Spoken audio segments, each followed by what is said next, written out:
السلام علیکم ورحمۃ اللہ وبرکاتہ. میں ہوں آپ کی ہوسٹ عائشہ رملہ اور میں آپ کو خوش آمدید کہتی ہوں ہمارے شو ہمارا دین آسان دین میں. ناظرین، ہمارے دلوں میں کبھی کبھی ایک جذبہ آتا ہے جس کا نام ہے حسد. وہ حسد کیوں آتا ہے؟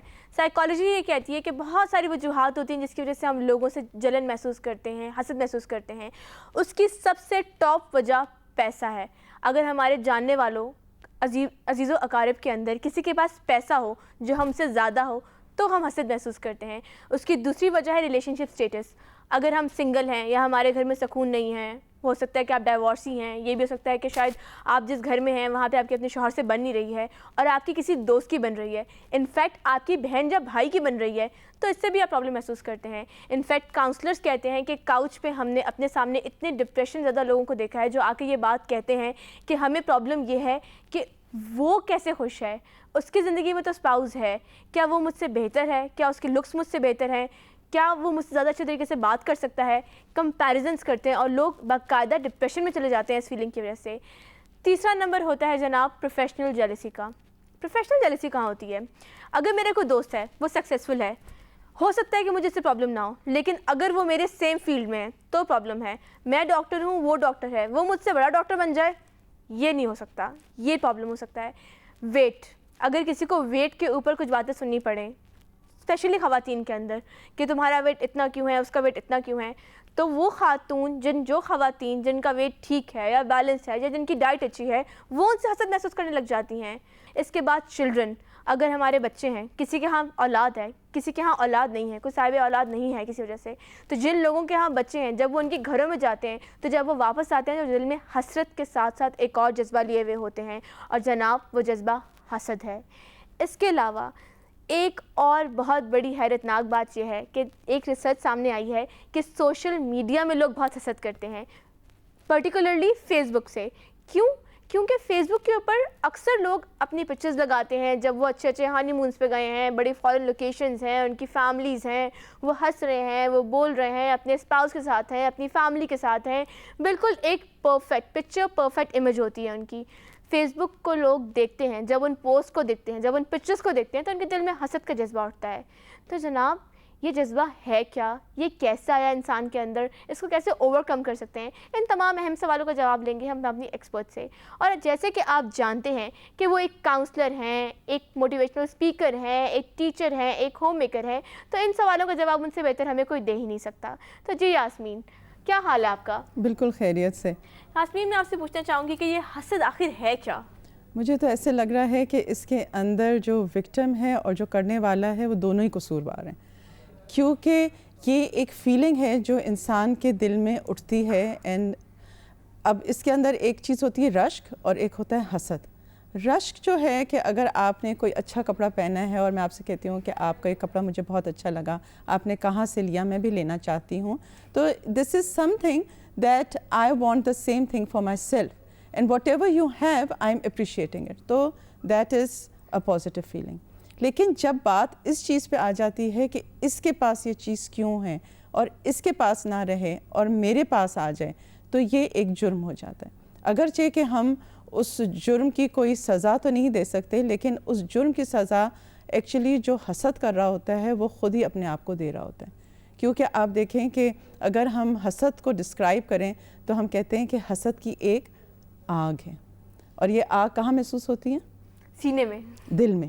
بالکل ایک حسد کی آگ محسوس ہوتی ہے، اور جس سے حسد کیا جا رہا ہے اس بیچارے کو پتہ ہی نہیں. نبی صلی اللہ علیہ وسلم کہتے ہیں کہ ہر صاحب نعمت سے حسد کی جاتی ہے. یعنی کہ اگر کسی کے پاس نعمت ہے تو بہت زیادہ چانسز ہیں کہ اس سے لوگ حسد کریں. تو اسی لیے صاحب نعمت کو چاہیے کہ وہ اپنی نعمتوں کی تشہیر نہ کرے، اس کی شہرت نہ کرے. اس کو یعنی کہ اگر آپ کہیں جا رہے ہیں اور آپ کو پتہ ہے کہ سارے لوگ آپ ہی کی طرح کپڑے پہن کے آئے ہوئے ہوں گے اور وہاں پہ آپ اچھے کپڑے پہن کے چلے جاتے ہیں، تو دین اٹ از ایکسیپٹیبل کہ سب نے اسی ایک سٹینڈرڈ کے کپڑے پہنے.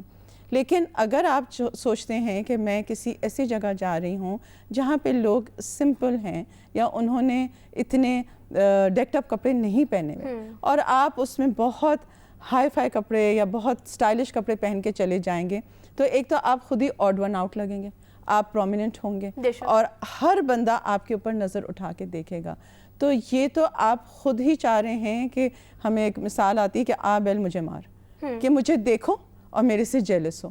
تو اسی لیے آپ دیکھیں کہ بڑے بوڑھے جب گھروں میں ہوتے ہیں اور بچیاں گھر سے نکل رہی ہوتی ہیں یا بہت زیادہ تیار ہوتی ہیں یا بہت زیور پہنتی ہیں یا بہت زیادہ کپڑے پہنتی ہیں، تو بڑے کہتے ہیں کہ اتنا زیادہ مت اوڑھو پہنو کہ نظر نہ لگے، کیونکہ نظر بھی جو ہے وہ حسد کا سیکنڈ سٹیپ ہے. لیکن ناظرین یہاں پہ ایک بات جو دیکھنے کی ہے وہ یہ بھی ہے کہ ایک تو یہ پوائنٹ ہے کہ ہم نے حسد کرنے کے لیے لوگوں کو موقع دے دیا، ہم نے اپنی نعمتیں ان کے سامنے کھول کے بیان کر دیں.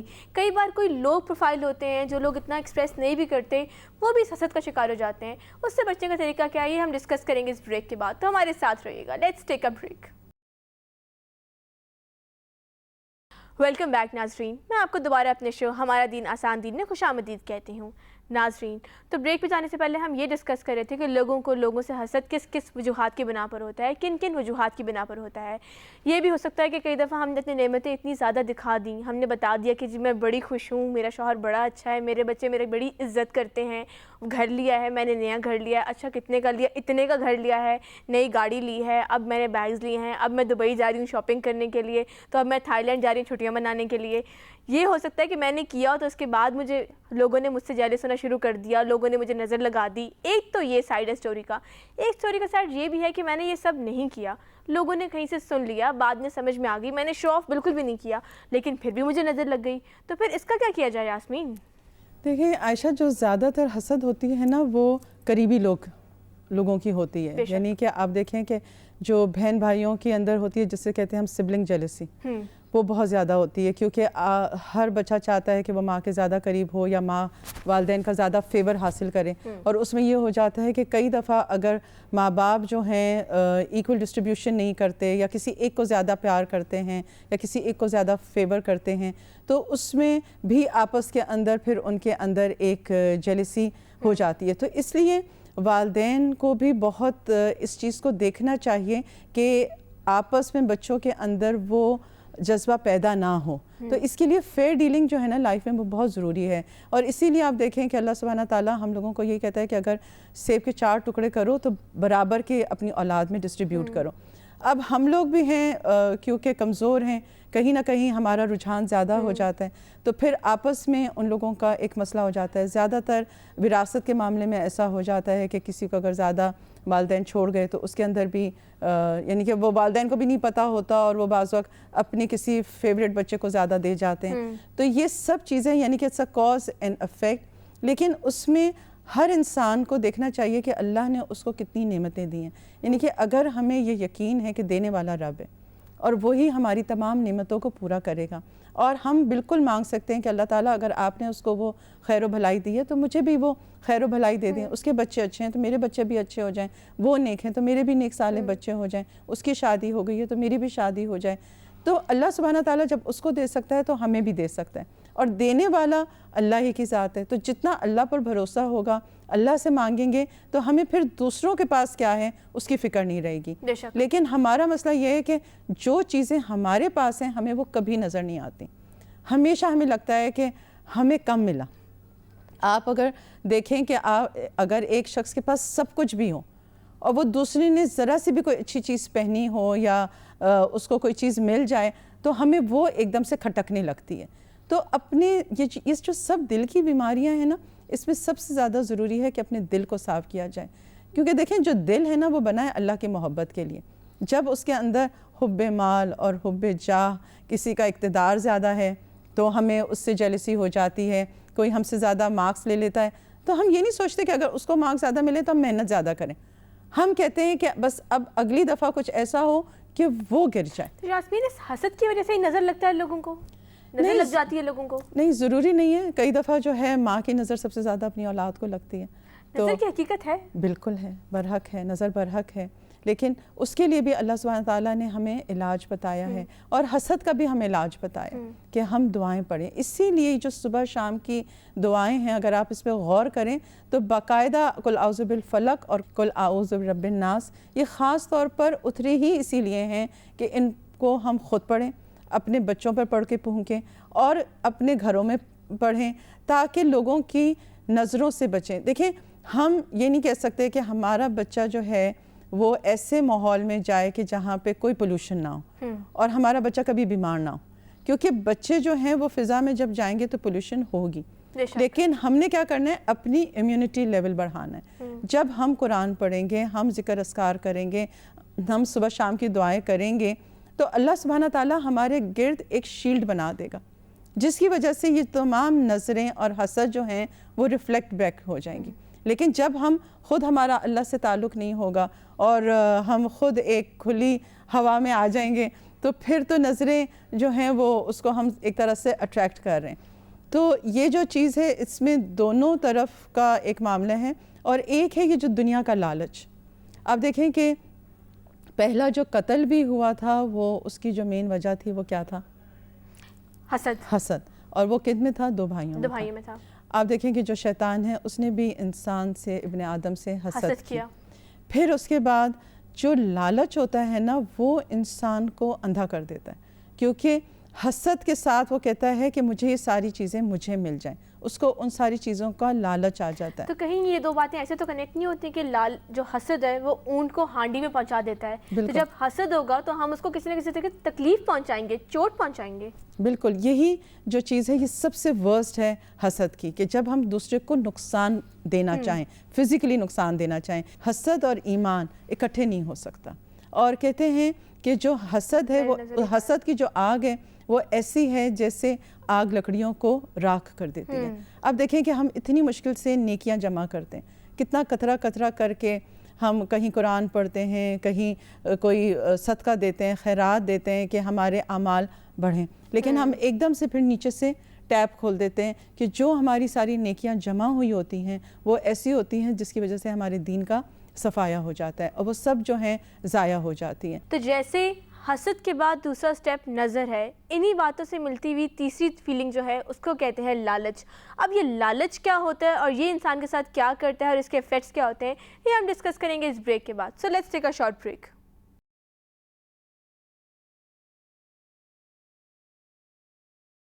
ویلکم بیک ناظرین, میں آپ کو ہمارے شو ہمارا دین آسان دین میں خوش آمدید کہتی ہوں. ناظرین, ابن آدم کو اگر ایک سونے کی وادی دے دی جائے تو وہ ایک اور سونے کی وادی مانگے گا. ابن آدم کا پیٹ مٹی کے علاوہ کوئی شے نہیں بھر سکتی. اگر انسان بعض اوقات اپنی لالچ کے اندر اس قدر اندھا ہو جاتا ہے کہ وہ اندھا دھند مال جمع کرنے لگ جاتا ہے, چیزیں جمع کرنے لگ جاتا ہے, چاہے اس کی ضرورت ہو یا نہ ہو, چاہے اس کی وجہ سے کسی اور کا حق مارا جا رہا ہو. اور اس کی ایک مثال ہمیں آج کل کی سیلز کے اندر نظر آتی ہے. جب بھی کسی جگہ کوئی سیل لگتی ہے تو کیا اندھا دھند مار پیٹ ہوتی ہے, کیسے کس طریقے سے لوگ, اتنے باعزت گھرانے کے لوگ, اتنے پڑھے لکھے لوگ, کہنے کو ایلیٹ کلاس, آتے ہیں وہاں پہ اور ایک دوسرے سے جھگڑا کرتے ہیں اور لڑتے ہیں اور مار پیٹ کرتے ہیں, اور باقاعدہ عورتیں ایک دوسرے سے کپڑے کھینچ رہی ہوتی ہیں. ہم شادی میں جاتے ہیں, ہم شادی کی مثال لیتے ہیں, ہم شادیوں میں جاتے ہیں تو ہم دیکھتے ہیں بڑی بڑی جگہوں پہ, چلے غریبوں کو تو ہم کہتے ہیں کہ جی انہوں نے کوئی چیز دیکھی نہیں, اگر ایک پرسپیکٹیو وہ دیا جائے, لیکن بڑی بڑی جگہوں پہ جو ایسے لوگ جو بڑی بڑی کلاس سے آتے ہیں, اگر ہم کھانے میں ان کی پلیٹس دیکھیں نا آگے, تو وہ جو انہوں نے پہاڑ بنائے ہوئے ہوتے ہیں اپنے کھانے کے اندر, تو وہ کیا دوبارہ اٹھ کے جا کے لیا نہیں جا سکتا؟ کیا وہ بفٹ بند ہو جائے گا؟ کیا وہاں کھانا آنا بند ہو جائے گا؟ نہیں, یہ انسان کے اپنے اندر کا لالچ ہوتا ہے. یہ لالچ کیا ہے یہ ڈسکس کریں گے ہم جاسمین صاحبہ سے. تو جی جاسمین, یہ سب کیا ہے؟ یہ سیلز, یہ کھانا, یہ مال جمع کرنا, یہ اکاؤنٹس ایسے کہ پتہ ہی نہیں ہے کہ اکاؤنٹس کہاں کہاں ہیں. عائشہ, دنیا میں ہوتی ہے ایک حب جاہ اور ایک ہوتا ہے حب مال. جی, یہ جو حب مال ہے نا, یہ مال کی محبت انسان کو کہیں کا بھی نہیں رکھتی. کیونکہ آپ دیکھیں کہ جب آپ جیسے مثال دے رہی تھی کہ کھانے کا ہوتا ہے کہ انسان کا جو پیٹ ہے نا وہ محدود ہے, لیکن اس کی جو نظر ہے نا اس کے اندر لالچ زیادہ ہے. تو جس وقت ہم کسی بھی جا کے وہاں پہ ٹیبل سے کھانا لے رہے ہوتے ہیں نا, تو اس وقت ہماری آنکھوں کا لالچ زیادہ ہوتا ہے. کبھی آپ رمضان میں سپر مارکیٹ چلے جائیں, آپ دیکھیے گا کہ اس وقت آپ کو چونکہ بھوک لگی ہوتی ہے تو ہر غیر ضروری چیز کو آپ اپنے ٹرالی میں ڈال دیتے ہیں, کیونکہ اس وقت آپ کو لگتا ہے میں یہ بھی کھا لوں گی, میں وہ بھی کھا لوں گی. لیکن جب آپ دیکھتے ہیں کہ جو بھی شخص روزہ کھولتا ہے وہ تھوڑا سا کھانے کے بعد ایک دم سے اس کا پیٹ بھر جاتا ہے. تو اللہ سبحانہ تعالیٰ نے انسان کی جو نیڈس ہیں نا وہ بہت محدود رکھی. یعنی ہمارا دین آسان ہے. بالکل, دین میں آپ کو اللہ سبحانہ تعالیٰ نے یہ نہیں کہا کہ آپ خیر و بھلائی نہ لیں, آپ ضرور لیں, لیکن جو آپ کی ضرورت ہے اور جو ضرورت سے زیادہ ہے اس کا ایک نظام ہے کہ آپ لوگوں کو دے دیں. کیونکہ دیکھیں جو وسائل ہیں نا وہ دنیا میں بہت ہیں, یعنی کہ اگر آپ دیکھیں کہ دنیا کے اندر اس وقت مال بہت ہے, کھانا بہت ہے, پروڈکشن بہت ہے, ہر چیز ہے, لیکن ایک سائڈ پہ ہے کہ اوبیسٹی ہے اور دوسری سائڈ پہ فاقہ ہے کہ لوگ جو ہیں فاقوں سے مر رہے ہیں. یعنی کہ ایک طرف جو ہیں لوگ پیسے دے کے دبلا ہونا چاہ رہے ہیں, جم جوائن کیا ہوا ہے, اور ایک طرف لوگوں کو بیسک خوراک یا بیسک پانی بھی نہیں مل رہا. تو کیا اللہ سبحانہ تعالیٰ نے ہم پر ظلم کیا ہے کہ اس نے ہمارے لیے اس دنیا میں پروڈکشن نہیں رکھی یا کھانا نہیں پہنچایا یا کھانا نہیں ہے؟ نہیں, ابھی بھی بہت زیادہ کھانا. اگر آپ دیکھیں صرف سٹیٹسٹکس کہ کتنا کھانا ضائع ہو رہا ہے تو آپ کی حیران, یعنی کہ آپ دنگ رہ جائیں گے, کیونکہ وہ آپ کے پلیٹوں میں آتا ہے اور اس کے بعد جب آپ نے ایک دفعہ پلیٹ میں لے لیا تو وہ ہوٹلز کے رولز ہوتے ہیں کہ وہ اس کو پھر پھینکتے ہیں. یعنی کہ ایک طرف ہمارا لالچ ایسا ہے کہ ہم رزق کو ضائع کریں, اور یہ کھانا ہے یا کپڑے ہیں یا کوئی بھی چیز ہے, جس کے پاس ہے وہ سمجھتا ہے کہ یہ صرف میرے لیے, اور جس کے پاس جتنا زیادہ ہے اس کا لالچ اتنا بڑھتا جا رہا ہے. There is no end to it, کیونکہ اس کے جو وانٹس ہیں نا وہ ایک ایسے بچے کی طرح ہے کہ جس کو جتنا دودھ پلاؤ وہ اور پھول رہا ہے, وہ اور بڑھ رہا ہے. وہی بات ہے نا کہ سائیکل ہے تو موٹر سائیکل چاہیے, موٹر سائیکل ہے تو گاڑی چاہیے, گاڑی ہے تو جہاز چاہیے, جہاز ہے تو پرائیویٹ پلین چاہیے, مطلب بڑھتا جائے گا. لیکن دیکھیں اللہ سبحانہ تعالیٰ یہ نہیں کہہ رہا کہ آپ اپنی جائز ضروریات کو پورا نہ کریں. اللہ سبحانہ تعالیٰ نے کہا ہے کہ اپنی ضروریات کو پورا کرو, آسائش بھی لو, آرام بھی لو, کمفرٹ بھی لو, لیکن پھر اس کو ضائع نہ کرو. جو سب سے زیادہ جو مجھے دکھ ہوتا ہے کہ آپ دیکھیں کہ جب ہم لوگ کھانا منگاتے ہیں اور ایک ہم کچھ اپنی پلیٹ میں سے ہم آدھا کھاتے ہیں اور آدھا جو ہے وہ چھوڑ دیتے ہیں, یعنی کہ ہمیں اس رزق کی قدر ہی نہیں ہے. تو اس کا چھوٹا سا ایک یعنی کہ ایک ٹپ کہہ لیں کہ آپ اس کو اپنا ٹیک اوے پارسل کر لیں اور اس کو جاتے ہوئے کسی غریب کے ہاتھ میں دے دیں. آپ کا اگر وہ پانی ہے, دیکھیں اگر پانی جو ہے نا drinking water, it's a very precious commodity, اس کو ضائع نہیں کریں. اب وہ پانی کی اتنی بڑی بوتل ہوتی ہے, ہمیں شان کے خلاف لگتا ہے کہ اگر ہم ریسٹورینٹ سے چلیں کھانا لے بھی لیا تو ہم پانی کی بوتل اٹھائیں. ہمیں لگتا ہے وہ بہرا کیا سوچے گا, وہ بہرا آپ کی عزت کرے گا کہ آپ اس رزق کو یا پانی کو ضائع نہیں کر رہے. یعنی کہ اگر مسلمان ہو کر ہم رزق کو ضائع کر رہے ہیں, ہم اپنے پانی کو ضائع کر رہے ہیں. آپ کو پتہ ہے کہ جرمنی میں وہاں پہ اگر کوئی اپنی پلیٹ میں کھانا چھوڑ دیتا ہے تو وہ لوگ پولیس کو بلا دیتے ہیں کہ اس نے کھانا چھوڑا ہے یا اس نے کھانا ضائع کیا, اور ان کو پھر جرمانہ دینا پڑتا ہے. تو ہم جیسے جب لوگ وہاں جاتے ہیں ہم کہتے ہیں ہماری چیز تھی, ہم نے نہیں کھائی, تو انہوں نے کہا کہ ٹھیک ہے پیسے تو آپ کے تھے لیکن یہ وسائل جو تھے یہ سب کے تھے, آپ نے ان وسائل کو ضائع کیا. ناظرین, دانے دانے پہ لکھا ہے کھانے والے کا نام. ہم ان تمام مسائل سے بچ سکتے ہیں, ہمارا دل ان تمام برائیوں سے بچ سکتا ہے اگر ہم یہ بات سمجھ لیں کہ تقدیر جو ہے نا ہماری وہ اللہ نے لکھی ہے, جو ہمارے نصیب میں لکھا ہے نا وہ نوالا ہم سے کوئی چھین نہیں سکتا, چاہے جو بھی ہو جائے. تقدیر پہ راضی ہو جائیں گے, تمام مسائل ہمارے حل ہو جائیں گے. ہم امید کرتے ہیں کہ آپ کو ہماری یہ کوشش پسند آئی ہوگی. ہم انشاءاللہ دوبارہ ایک نیا موضوع لے کے دوبارہ اس پروگرام میں آپ کے لیے حاضر ہوں گے. تب تک کے لیے آپ کی ہوسٹ آپ سے اجازت چاہتی ہے. اللہ حافظ.